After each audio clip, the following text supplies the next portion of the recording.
Hey everyone, I'm Nathan, and today we're going to be drawing every Drawfee alien. If you're new here, this is the show where I take an archetype, like Alien, I try to find every character from Drawfee that matches that description, and put them in one illustration, but have it make sense by the end of it. And y'all, there are a lot of Drawfee aliens. I thought there was only going to be one or two, similar to the Frankenstein video, but there's a lot, so get ready for a very Where's Waldo-esque composition. And there's also an interesting subgenre of alien, which is like, Karina has drawn all these buff franchise-specific men, and yeah, I had to deal with that in trying to make this. And so it actually informed the setting. So I put them all in a nightclub with alien go-go boys. That way I could justify all these muscly men.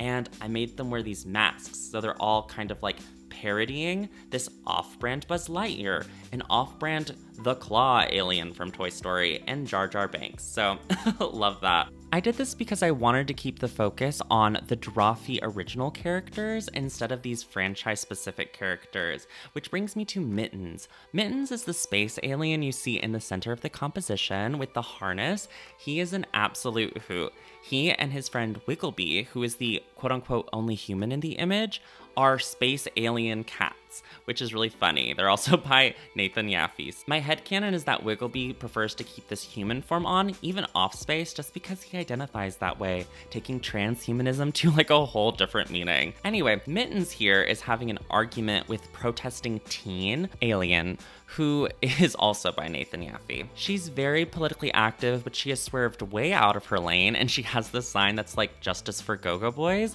and I think she's just there yelling, making a complete scene, and is trying to like get the go-go boys to form a union, which is a good thing, but also Mittens is like, you're taking up space, you don't belong here. And yeah, it's just very drama-filled, and we are for it. And also, eagle-eyed viewers may notice there are some non-Drawfee characters here, which brings me to my Patreon, link in the description, where I'm always taking requests for background characters.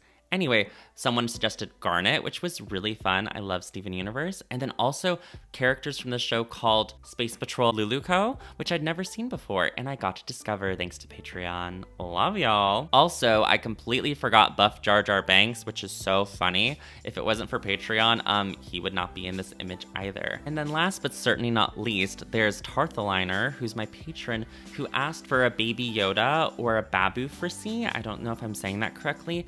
And I didn't have time to actually include those characters, so I'm just gonna flash up an image of them here.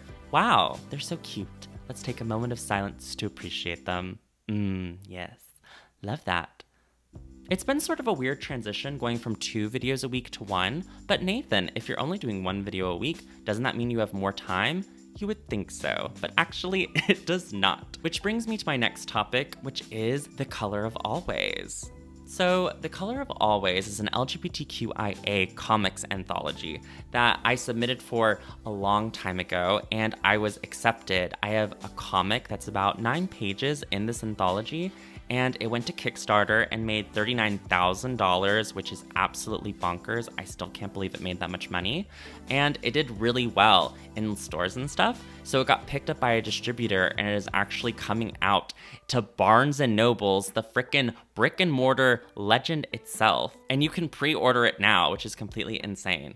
So this is fulfilling a childhood dream of mine. Like, I always wanted to have my comics be in real stores and have people buy them. And the fact that like a story of mine is in Barnes & Noble, I cannot wrap my head around. Yeah, it's just really emotional, and it makes me feel like really accomplished and validated in a lot of ways. I don't know. I know it's dorky and kind of capitalistic, ew, but I'm still very proud of myself. My story is called The Hollow Wolf, and the elevator pitch is that it's a modern retelling of The Boy Who Cried Wolf, but of course very gay, as always. But one fun thing about the Barnes & Noble edition is actually I had to make a couple of edits on the original work, so I had to open these old files, and my heart really soared when I was working on them because it's like so nostalgic and nice, and I just love the story, and I have some distance from it now, so it's just so personal to me that it's been really fulfilling in a creative sense to work on them. And yeah, I guess all that being said, thank you so much to all the nice comments that I got on my last video and all the support that I've gotten.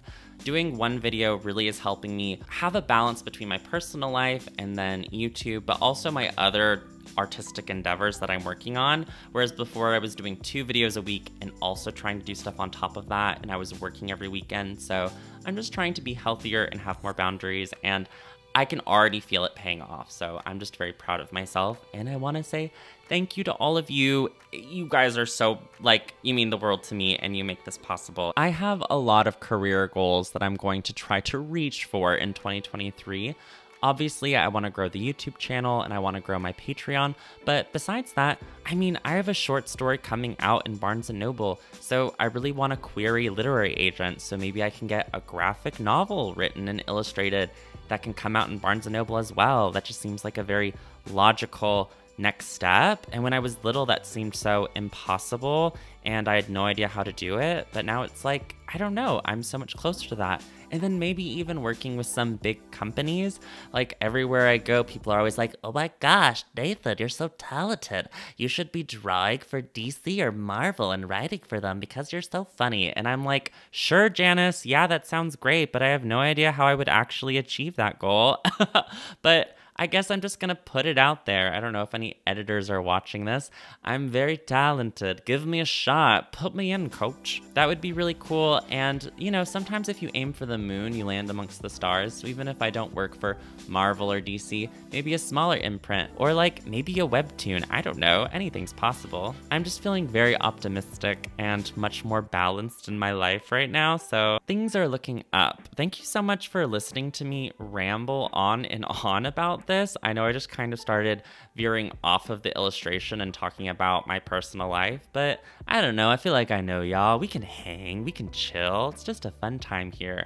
If I have anything to say about these aliens, I really like these definitive layers, like the foreground with these people playing poker and the background with people partying next to the stage. I like that I made Julia's creepy moon guy also a stripper. Super fun. It's just such a gay image. I love myself. But yeah, this is the silly little alien image. I hope you enjoy it. I love the colors. Let me know your favorite aliens down below. And yeah, from the bottom of my heart, I appreciate you all. Check out my Patreon and The Color of Always, links below. And with all that being said, special thanks to Blurryface EXE, Blue Ubu, Christopher, Moe, Game of Catan on IG, Gay Jarrus, Melon, Pinecone, Prance, Smalls the Sax Jammer, Shenanigans, Thumper Daytime, Tarthalinor, Tuesdays Anyways, and Tuppence Pies. Thank you so much for watching. My name is Nathan. I upload every Saturday, and I'll see you soon. Bye!